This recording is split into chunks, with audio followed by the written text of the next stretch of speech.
First of all, I just wanted to thank you for coming. As someone who is left-leaning, I truly believe in freedom of speech, and I think that that is a principle that... Well, thank you for coming. All of...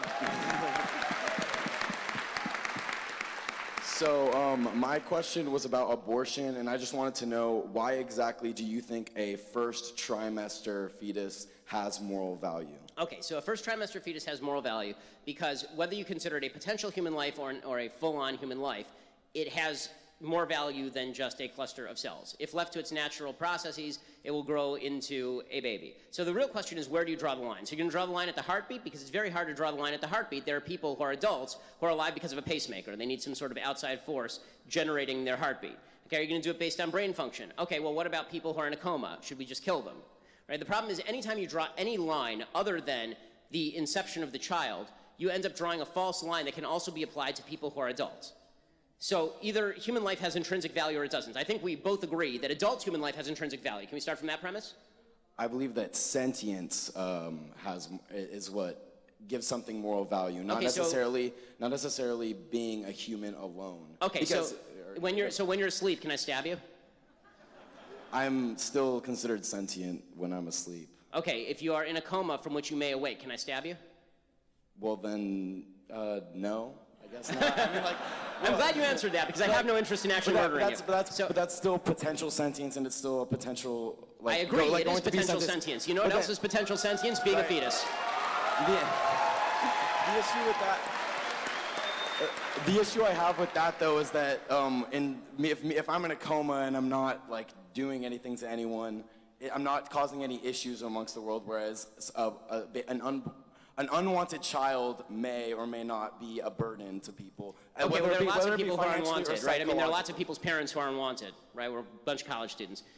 You know, the problem is that now you're shifting the argument, right? Before you were making the argument based on the intrinsic value of a life based on sentience, and now you're talking about the level of burden that somebody presents as a separate moral argument. Okay, I don't believe that you being a burden on somebody is justification for them killing you, as a general rule. I'll leave it at that, but I appreciate you and thank you. No, thanks.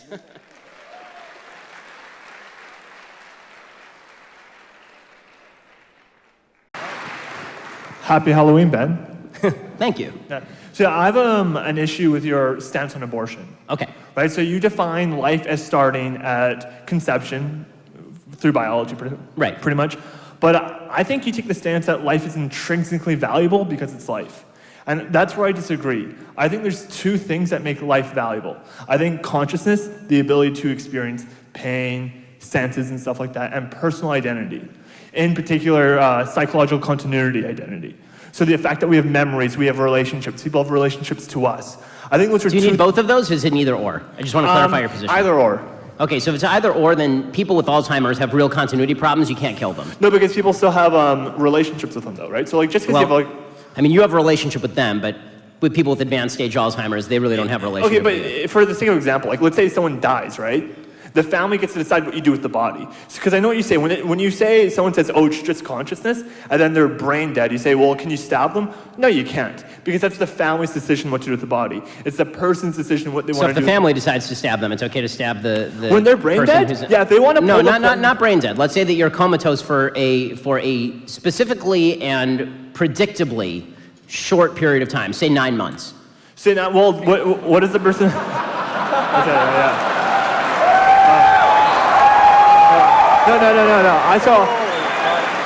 So I would say on the legal grounds, it would depend if what the person put in their will. If the person has made clear statements like, hey, don't pull the plug on 9 months, then don't do that. Because I think the first choice is... Right, but let's say the person has not made such clear statements. Say the person can't make such clear statements. So and he's just in a complete coma? Let's say the person has not drawn up a living will or had conversations like this. They're in a car crash, they get in a coma, you know that in 9 months they're going to come out of the coma, and they're going to be fine. Are you allowed to stab? Can the family say, you know what, these 9 months, stab the dude. Wait, so they're fine, so they're going to get their memories back? Let's say they don't get their memories back. Then I would say then that person is dead. And yeah, if the family wants to pull the plug, that's fine. I would have no problem with that, yeah. No, I would have no problem with that. Because that person is dead. You're getting into some dicey territory, dude. No, I think that person is dead. right? And that's the best way to define life, is personal identity and consciousness. That's what makes life valuable. Right, so I think that, again, if you were to say both, that's too much, and if you were even to say either, I don't think either one of those legs stands on its own. Okay, because what you really mean, this is the thing about having a baby, it's a process of development, right? And this is the point that I'm making. There's a period in this human life when that child does not have, or fetus or embryo, whatever you want to call it, when this living thing does not have consciousness and does not have a sense of identity. But in 9 months, it will have consciousness. Well, and even then, by the way, babies babies don't have a sense of identity for at least a certain number of months after they're born. And when But the babies can recognize their parents' voices after they're born. That's not a sense of identity. Rats can No, identify. I would say it is, because it's a form of memory, though, right? And that's what I was using. So are you a Janist? Because animals also have consciousness. I would say that killing animals is wrong. You have no problem with that. So just to get this straight,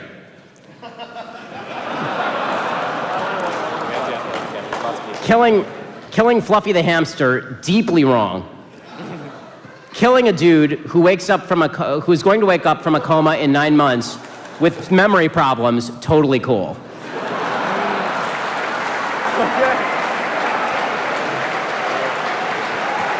Okay, I mean, that's fine, you can have that position, I'm just not gonna put you in charge of the NHS. Hi, my name is Caroline. I'm a senior, proud liberal. My question for Well, thank you for coming. Yes, of course. Whenever somebody on the left comes to one of my lectures, it's like an AA meeting. It's like, thank you, Caroline, for coming. So my question is, since you believe abortion is the same as murder, do you believe women who get abortions, even when their lives or the child's life isn't in danger, should be put on trial for murder? Yes or no? I think abortionists should be put on trial. But I mean, I don't think that women should be put on trial for a couple of different reasons. So the first reason is because I don't think that it is effective in deterring abortion to put women on trial for the killing of the unborn.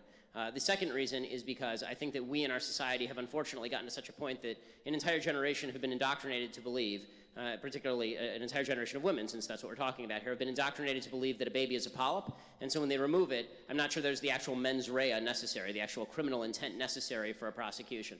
So when we're talking about, the typical pro-life position here has been that the woman is a victim in abortion nearly as much as the baby is, that there's an entire abortion industry that is geared toward teaching women that babies are not babies, and that getting a baby aborted is in fact a betterment of their life. So no, I'm not in favor of prosecuting women for abortions.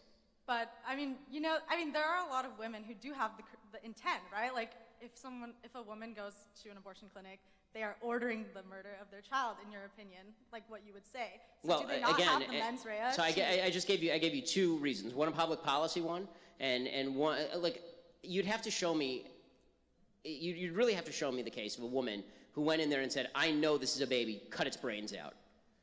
If that's happening, then that is infanticide. I mean, that's like, wouldn't you acknowledge? I mean, if a woman walked in with a baby that was 1 day old and said, here's my baby, kill it, wouldn't you put her on trial?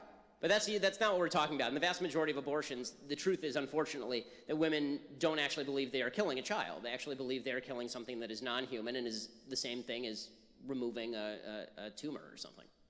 So, but are you saying that you don't think abortion is murder then? Because there are. No, I'm not saying that at all. I'm saying that I'm saying that the vast majority of women who obtain abortions don't think that abortion is murder, and intent is a fundamental element in any criminal prosecution. I feel horrible for women who have abortions. I think that it's terrible for them. I think it's a lot worse for the baby. But obviously. I think what's key is that you said a vast majority, right? There are women out there who know that it is a child. And you make law and public policy based on the vast majority, not on the outlying case. Yeah, but then you can't make a claim that abortion is the same as murder if you wouldn't treat them the same in public policy or in law and No, I absolutely can, because there are many types of murder, right? I mean, there's manslaughter. Yeah. There's unintentional murder. I mean, like, what would your standards be? So the doctor knows. That's why I'm saying the doctor has the mens rea. The doctor has the actual intent to commit a murder, because the doctor full well knows that is a baby in there whose beating heart he or she is stopping. So indirect manslaughter. What was that? So you would put them on trial for indirect manslaughter. I would put Kermit Gosnell on trial for first-degree murder. I would put abortionists on trial for either second-degree murder or manslaughter. I mean, this is a crime against humanity that's occurring. And if you believe that, obviously, to be ideologically consistent, you have to say that. And this has been, again, the traditional pro-life position. I'm not aware of any major pro-lifer in America who believes that women should be put on trial for abortion.